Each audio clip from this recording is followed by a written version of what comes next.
आपकी new book की exercise 3.3 करेंगे, जो कि है आपकी विलोपन विधि, जिसको इंग्लिश में कहते हैं एलिमिनेशन मेथड। आपने इस क्वेश्चन को दोनों विधियों से करना है, विलोपन विधि से भी और प्रतिस्थापन विधि से भी। विलोपन विधि होती है एलिमिनेशन मेथड और प्रतिस्थापन विधि होती है सब्स्टिट्यूशन मेथड। ठीक है, पहले हम करेंगे विलोपन विधि यानी कि एलिमिनेशन मेथड। एलिमिनेशन मेथड का रूल क्या है? एलिमिनेशन मेथड का रूल ये है बेटा कि x या y किसी एक की आपने संख्याओं को बराबर बनाना होता है और निशान उल्टे करने होते हैं। ठीक है, अब देखो यहाँ x की संख्या x के साथ संख्या 1 मानी जाएगी, यहाँ y के साथ संख्या 1 मानी जाएगी, नीचे क्या है 2 और y के साथ क्या है 3। अब देखो मुझे किसकी संख्याओं को सेम करना आसान रहेगा? y वाली संख्याओं को। क्यों? क्योंकि इसके निशान पहले से ही उल्टे हैं। उल्टे का मतलब एक प्लस का और एक माइनस का। अब y वाले निशान देखो आप, एक प्लस का है और एक माइनस का, इसीलिए मैं y वाली समीकरणों की संख्याओं को एक जैसा बनाऊंगा। यानी y में यहाँ 3 पड़ा है ना, तो यहाँ भी मैं y में 3 बनाने की कोशिश करती हूँ। ठीक है, उसके लिए मुझे इस समीकरण को यानी समीकरण 1 को किससे गुना करना पड़ेगा? 3 की। ऐसे नहीं कि आप यहाँ 3 उठा के लगा दो, ऐसे नहीं करना। आपको इस पूरी समीकरण को किससे गुना करना पड़ेगा? 3 से। ठीक है, तो मैं अब इस समीकरण को 3 से गुना कर रही हूँ। ठीक है, आप क्या लिखोगे? समीकरण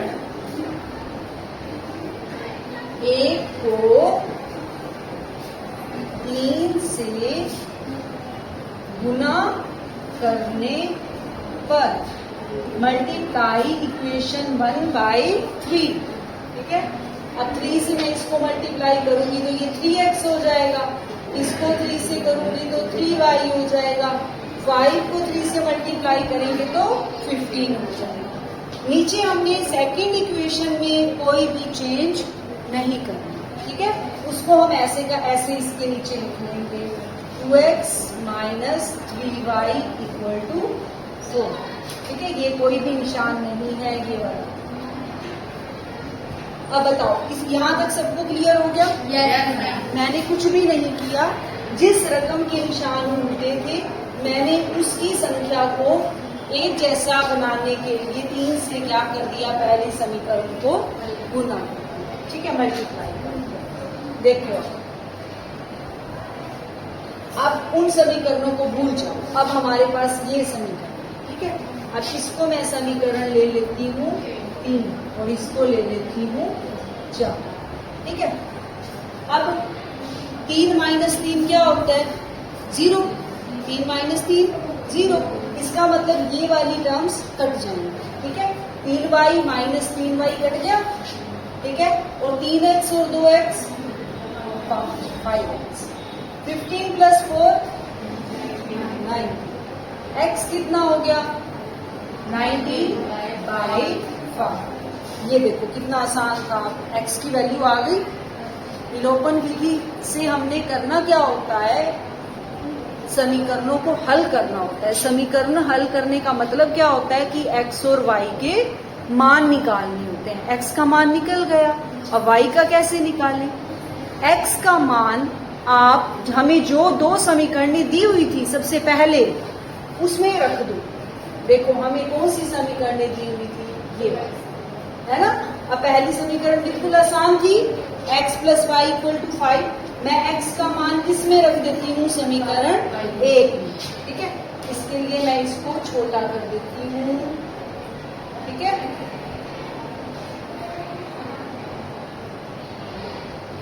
अब मैं ये कर रही हूँ x का मान समीकरण 1 में रखने पर। हमने हमेशा यही करना है बेटा, जब भी x या y हमारे पास किसी भी एक चीज का मान निकल आता है तो हम इसे दी गई समीकरणों में रख देते हैं और दूसरे का मान निकल जाता है। ठीक है, अब मैंने x का मान किस में रख रही हूँ, समीकरण 1। अब x का मान कितना है, 19/5, यानी यहाँ जहाँ भी x है मैं वहाँ क्या रख दूँ, 19/5। एक लगाना है लगा लो, नहीं लगाना कोई फर्क नहीं पड़ता, क्योंकि एक को किसी भी संख्या से गुणा करोगे तो वो वही है। प्लस में y बराबर 5, y आ जाएगा 5 माइनस 19/5, ये इधर ले आए। ठीक है, तो y क्या हो गया, 5 एलसीएम लोगे। ठीक है, तो 5 5 25 माइनस 19 इक्वल टू 25 में से 19 माइनस करो 6/5 आ गई y की वैल्यू। ठीक है, y की वैल्यू क्या आई है, y की वैल्यू आई है हमारे पास 6/5। x की कितनी आई थी, 9। ये हमारे आंसर हो गए 19/5 और 6/5। किस मेथड से किया हमने, विलोपन विधि से। बताओ कोई मुश्किल है इसमें, कुछ पूछना है। ठीक है, अभी आपको प्रतिस्थापन भी बताती हूँ, क्योंकि ये वाले क्वेश्चन आपने दोनों विधियों से करने हैं। ठीक है, विलोपन विधि अच्छे से आ गई। ठीक, अब इसको आपने उतारना है क्या, उतार। अब हम इसी क्वेश्चन को प्रतिस्थापन विधि से करेंगे, यानी सब्स्टिट्यूशन मेथड से। सब्स्टिट्यूशन मेथड में हम क्या करते हैं, किसी भी समीकरण में से x या y का मान निकालकर दूसरी में प्रतिस्थापित कर देते हैं। ठीक है, अब फर्स्ट में से x का मान निकालो, क्या आएगा, समीकरण 1 से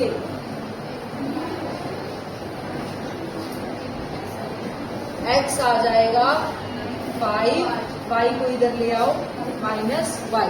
अब y का भी मान निकाल सकते थे यहाँ से। ठीक है, समीकरण 1 से x क्या आ गया।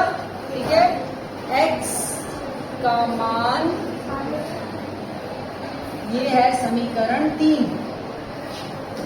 3 से 2 में रखने पर, अब मैं ये वाला x का मान समीकरण 2 में रख रही हूँ। x का मान क्या है, 5 माइनस 5, ये 2 बड़ा है अपने पास, और x क्या है 5 minus 1 minus 3y equal to 4। ठीक है, अब इसको हल करें।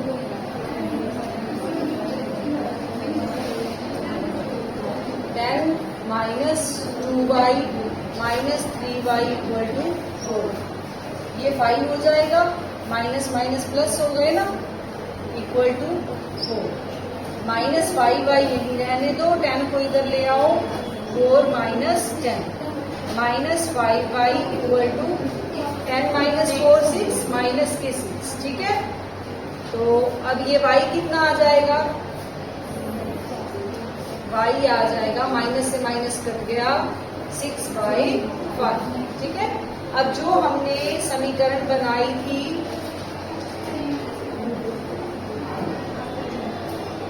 ये देखो, ये हमने समीकरण बनाई थी ना तीसरी।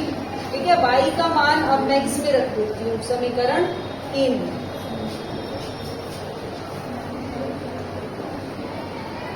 y का मान